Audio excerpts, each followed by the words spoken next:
나중에 무당들이 다 늙을 때까지 처녀야. 뭐 그런 경우가 많아.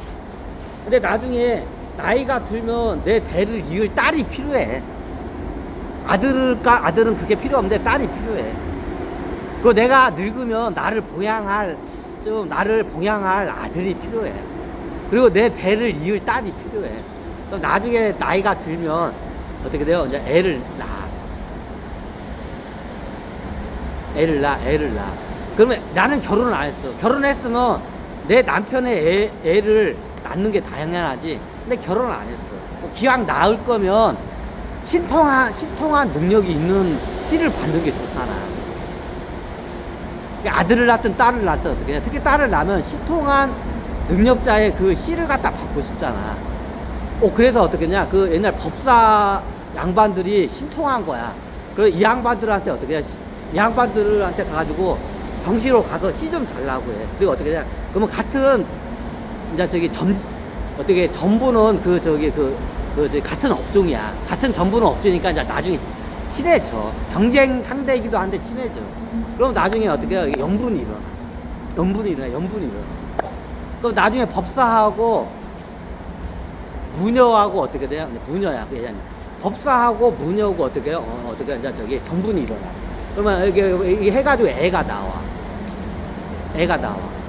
그럼 나중에 그게 어떻게 되냐? 이 애가 나중에 자기 아버지가 쓰던 전보는 방법을 또 배워요. 그러면서 엄마한테 전보는 방법도 배워요. 그래서 법사라는 게 생겨요. 그러니까 나중에 예전에 어떻게 했냐? 무녀 집안이 있으면 딸이 태어나면 무녀. 아들이 태어나면 뭐야? 법사.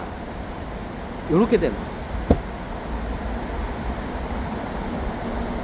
이게 불교하고 결합을 한 거야.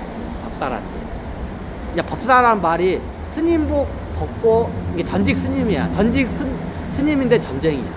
전직 스님 점쟁이가 법사야. 이제 그때 용어가 그렇게 정리가 돼. 보살이라는 말은 못 쓰고, 현직이 아니기 때문에, 현직 스님이 아니기 때문에 보살이라는 용어를 못 써. 전직 스님한테 법사라는 말을 갖다가 이제 그 당시에 쓴 거야. 근데 이 양반들이 직업이 뭐냐? 전부는 점쟁이야. 이게 그러면 어때? 무당 점쟁이하고 전직 스님 점쟁이하고 나중에 썸씽이 일어나서 결합을 한 거야. 그럼 나중에 아버지는 법사, 엄마는 무녀야. 그럼 나중에 자식이 태어나. 그럼 아들은 뭐야? 아들이 신통하면 박수무당인데 아들이 태어나면 법사, 딸이 태어나면 무녀. 이렇게 되는 거야. 같은 집안이야.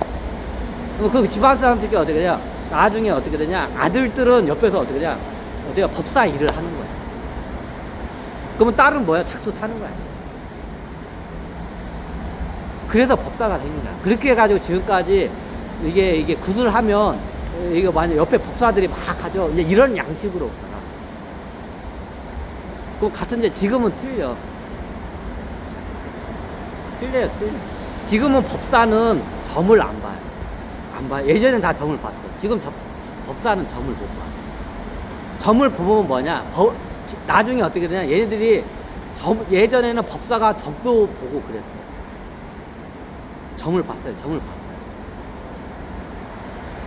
그러면 어떻게 해? 나중에 테마 같은 거 하면 여자들이 다 비구니 스님 출신들은 같이 무당처럼 요거를 주술을 해.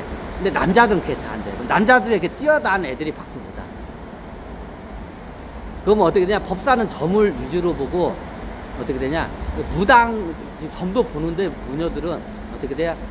주식이 뭐야? 테마 의식이야. 그게 굿이야.